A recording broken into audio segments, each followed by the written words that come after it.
Why did this sweatbox become a death trap?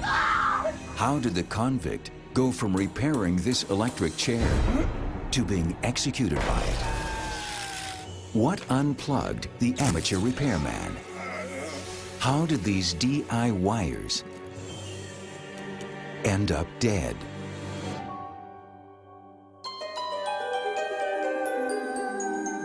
There are more ways to die than the human mind can imagine. Some are sudden and shocking. Others are slow and methodical. But every death, no matter how strange, can be explained. Even the most curious and unusual. Hamburg, Germany, June 22nd, 1994.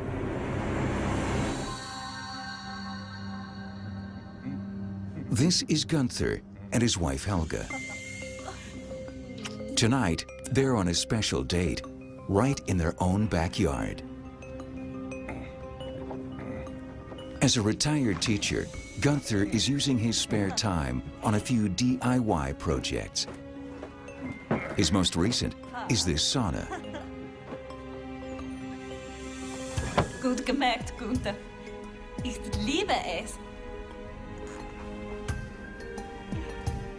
It's early evening, and they're about to enjoy the beauty of an ancient ritual. One that Mikkel Allen says is the ultimate body cleanse. It's a very thorough form of cleansing, as opposed to superficially washing your body. You're actually pushing out toxins and poisons that have accumulated in the body. People do it because it feels so good. The sauna Gunther has built is a popular Finnish model that uses a sauna stove. Most sauna stoves today are electric. You pour water carefully onto the hot rocks, and then the steam is produced from these superheated rocks. It's a simple process that produces extreme temperatures, according to physiologist Chris Minson. The general temperature for saunas will be around 80 to 90 degrees Celsius. It sounds like a very, very high temperature until you realize what the body is capable of. The average core body temperature is 36 to 37 degrees Celsius. A sauna can easily reach temperatures twice that amount. But this is not a humid heat, which makes it more comfortable. Saunas create a dry heat. Dry heat really means just air with a very low humidity. It's this low humidity that keeps your body from overheating too quickly. When the body heats up, you sweat. In a dry heat, your sweat evaporates much faster. And it's the evaporation of the sweat that cools you down. As sweat dries, the air sucks the heat from skin and releases it. But there is a limit. Typically, they say only 15 to 20 minutes is probably ideal. It's going to be really depending on someone's tolerance. You need to know your body a little bit and know that if it's not comfortable, you need to get out of there. After 20 minutes, Gunther has had enough. Hier sind Sie, meine Liebe. Danke. But as he tries to leave, the door handle breaks off. Sie können Angst richtig. There's no fixing it. Gunther and his wife are trapped. Ich bin Rosten. Was machen wir jetzt? I can only just imagine the sheer terror. You're stuck in a room that is this hot and that you can't get out. As panic sets in, he looks for a fast way to escape, which he hopes will be the roof. Not a good choice, says Mikkel Olin. The higher part of the sauna, the closer you get to the ceiling, that's the hottest part of the sauna. If you're worried about heat, that would be the last place I'd want to be. The heat up top is 20 to 30 degrees higher. That means Gunther is pounding away in temperatures close to 120 degrees Celsius.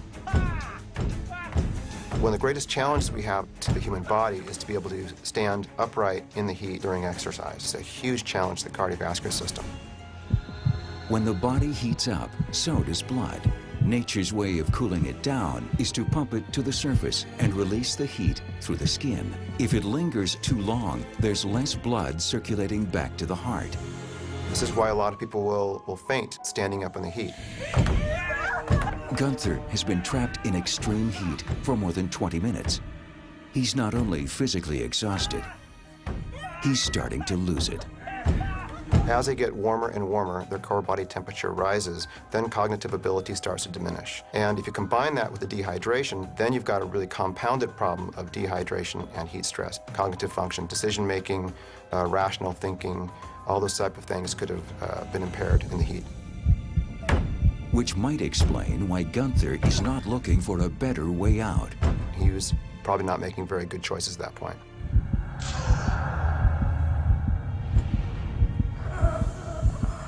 Gunther's 60-year-old heart collapses under the strain.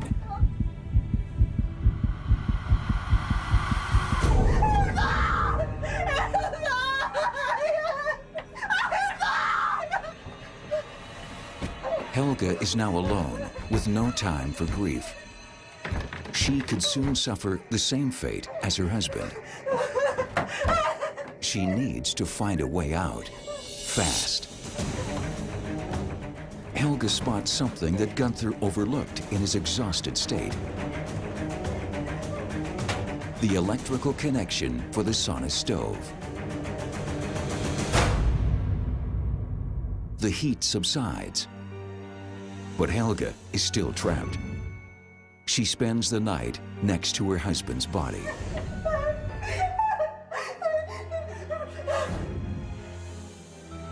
As day breaks, Helga calls out.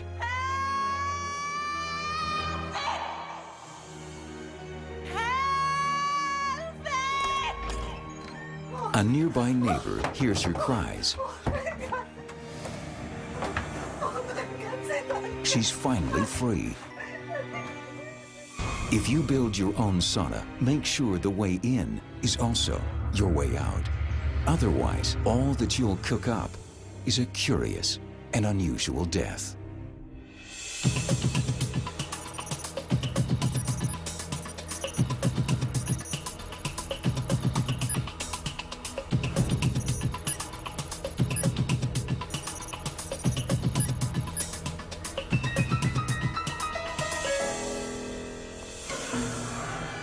How did the convict go from fixing the electric chair He started to lose it towards the end. to being executed by it? Ohio State Penitentiary, November 1904. This is Charles Justice. Justice is serving a term for assault with a deadly weapon. Here you go, Justice. You got 5 minutes. Then get to work. As part of his sentence, he's been given the grim task of cleaning the death chamber.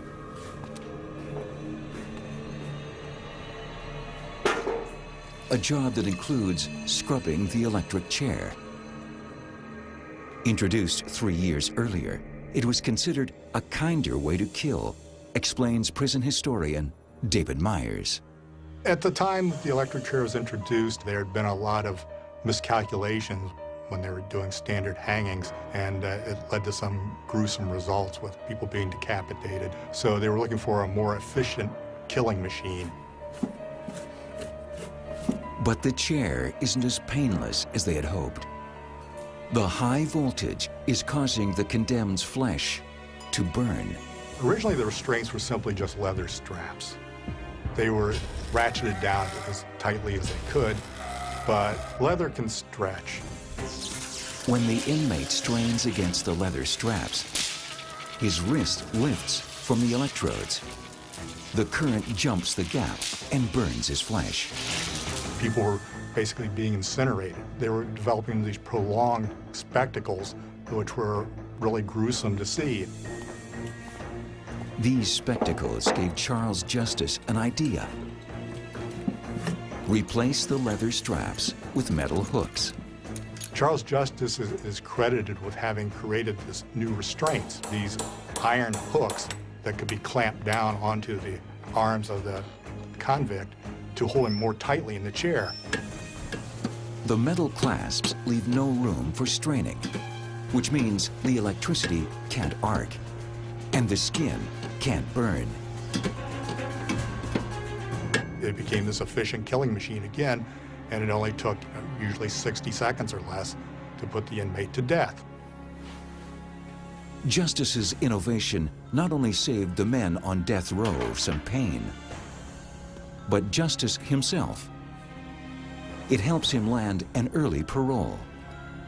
He got out after serving 8 years on a 20-year sentence, and part of the reason was due to the fact that he had helped to improve the electric chair.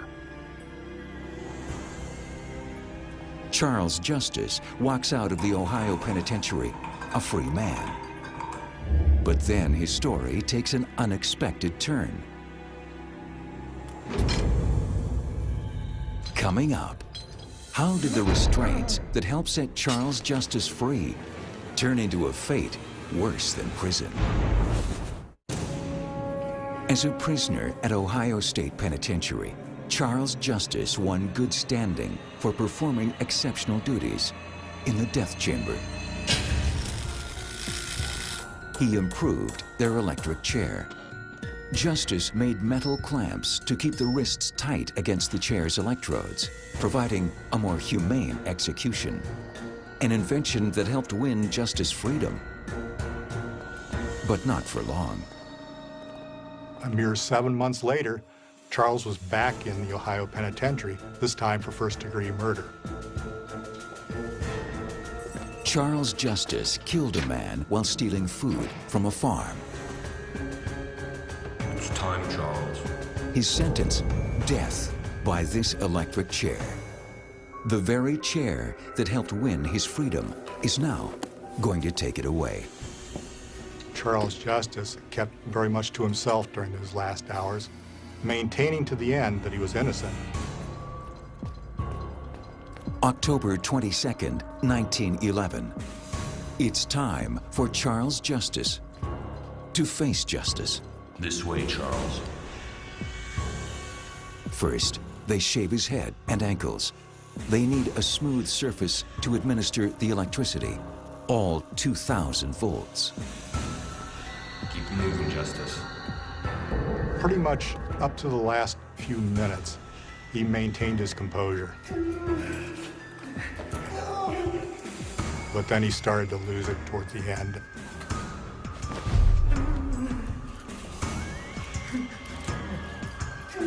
As Justice is strapped into Old Sparky, the guards waste no time. Pathologist Dr. John Butt explains the steps. The first thing is putting an electrode on their body and a sort of a cap on the head. This electrode conducts the electricity from the main power supply to Justice's head. But it's not the only one. They also put an electrode on each foot and each arm. The victim has no resistance.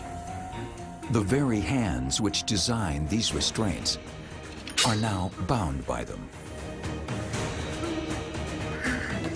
I'm innocent. I'm innocent. His cry of innocence falls on deaf ears.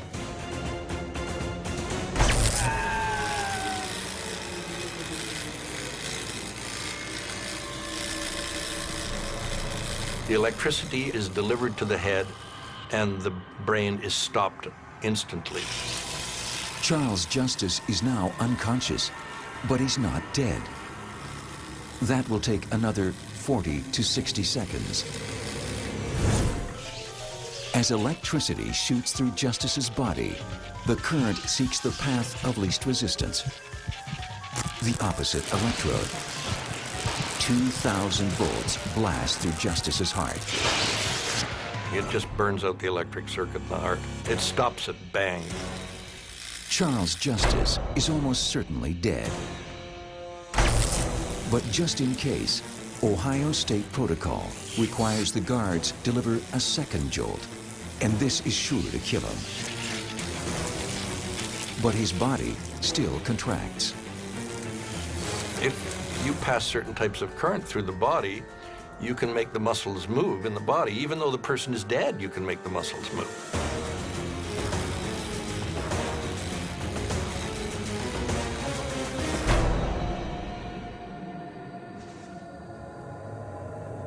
At 12:05 a.m., he's pronounced dead.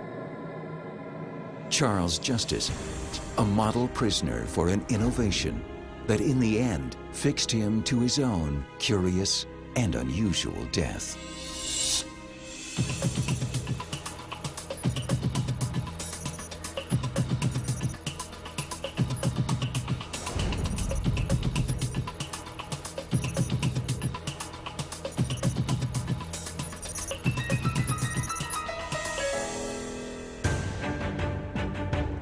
How did this man go from cooking popcorn You have to be really careful with devices like that.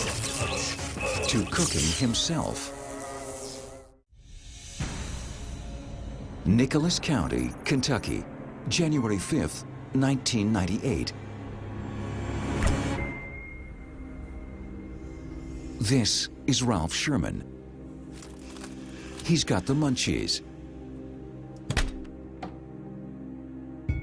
Ralph is a man who knows what he wants when he sees it. And today, it's a bag of popcorn. A perfect snack in less than 2 minutes, thanks to the microwave. One of the most efficient appliances in the home, according to electrical engineer Ian Robin. The reason microwaves are so popular is because the power gets applied instantaneously. When you turn it on, you're getting 1,500 watts into your food right away. A microwave generates an electromagnetic field. This excites the water molecules in food.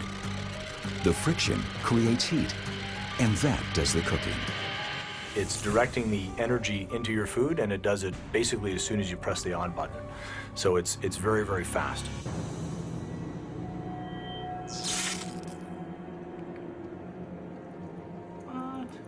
Today, things aren't so fast for Ralph Sherman. His microwave has stopped working. But Ralph is a determined man, so he takes matters into his own hands. Bad idea, says Ian Robin. You have to be really careful with devices like that. They have a label there with big red letters, authorized personnel only. Ralph Sherman believes he's safe. He's doing what everyone does when they want to safely repair an appliance. Unplug it. You'd think Ralph's in the clear, but according to Philip O'Keefe, he's not. You would assume that if you unplug the microwave, it would be safe, but the heart of the high voltage side of the microwave oven is a capacitor. This is a device that stores massive amounts of electrical energy that can be discharged very quickly. All microwaves have a capacitor. These capacitors boost the 115 volts of electricity coming from your wall to the 3,000 volts needed to cook food. And they all transmit this voltage through terminals. A capacitor has 2 posts on it called terminals. This is where the wires are connected for the high voltage circuitry. It's these terminals that stay live even when the microwave is unplugged. But Ralph doesn't know anything about terminals or capacitors. All Ralph knows is that he really wants a bag of popcorn. So what had happened was he touched the terminals on the capacitor, and that caused a discharge into his body. Approximately 2,000 volts are flowing through Ralph. In this case, if the capacitor is charged at 2,000 volts, you could be pulling as much as 2 amperes of electrical current. That's far, far more than what's required to stop a heart. All Ralph Sherman wanted was a bag of microwaved popcorn. But the only thing that popped was a curious and unusual death.